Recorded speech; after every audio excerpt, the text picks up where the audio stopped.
Karlova? Mně se vybaví Ježíš. Konkurence pro mě. Škola vedle nás. Jo, mám tam sestřenku a dělala jsem tam přivačku. Dobré obědy? Jo. Pro vzdělání. Obchodní akademie je ekonomická škola, která má dlouholetou tradici. Jako absolventi ví, že tady docela se úspěšně zapisují na vysoké školy. Škola, která má dlouhou tradici, střední škola.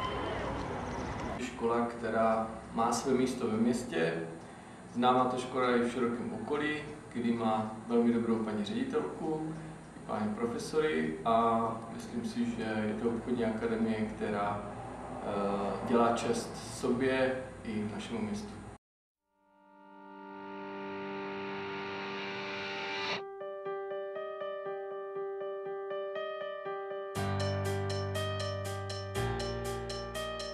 Prostřed Orlové.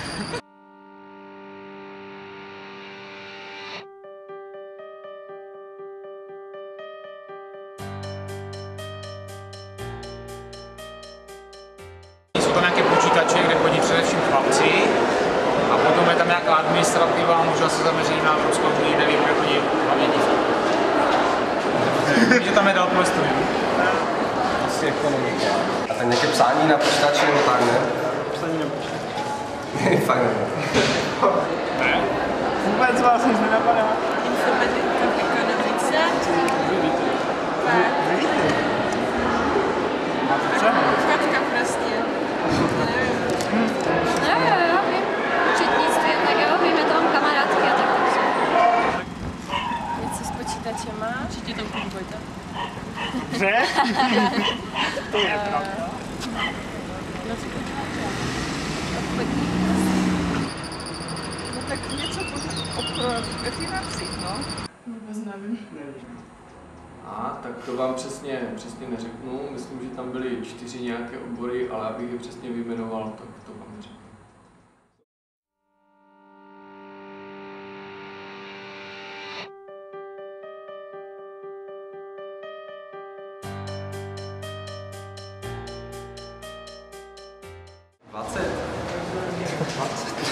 Nevím, fakt nevím. Tak musím napovědět, když Gimpl měl 100, tak kolik budu mít obchodka? Plus minus 10. Plus minus 10. 50. Takže 90, No, hodně. Tak napovím, když Gimpl má 100, kolik bude mít obchodka? Plus minus 10. Plus minus 10.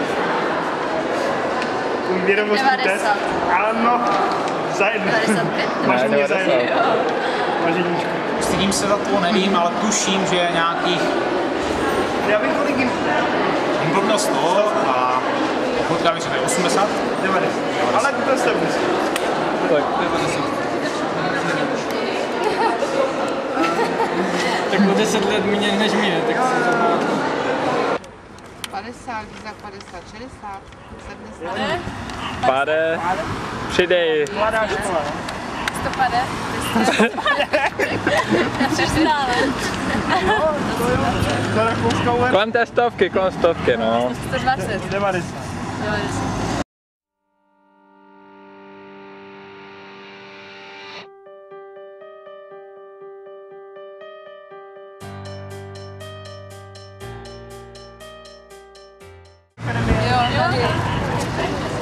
Já nevím, myslím, že informatika v ekonomice. To je.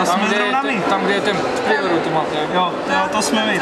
Ty nástroji, ne? S těma strojema. Jo. Tady u Hypernovy, tak tam byly ty účetní a potom holci si chodí na liceum. Tam, jak tam píšu na těch psacích strojích. Jo. A líbilo? Jo, nebylo špatný. Nebylo špatné. A ještě u prioru, myslím, vaši třída, ne? Jo, to jsme my. S těma cedlama, nebo co tam je. Jo, přesně. To tež nebylo špatný. Líbilo, jo? Ale málo pěkný holek. Tady jsme viděli, teda já vám nepovím, tady jsme viděli. Informatika v ekonomice.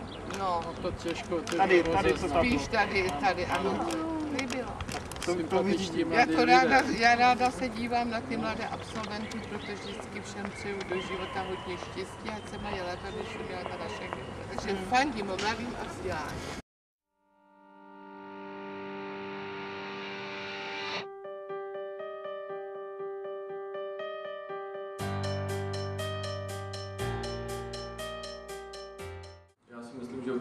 dobrá spolupráce s obchodní akademií na poli jak studentů, tak i kuchyně, tak i různých organizačních záležitostí nebo i spoluprácí s PZP. Myslím, že určitě někteří absolventi této školy jsou známí, nedávno jste byli nějaké výročí, takže jsem se díval, že tam je spousta známých lidí.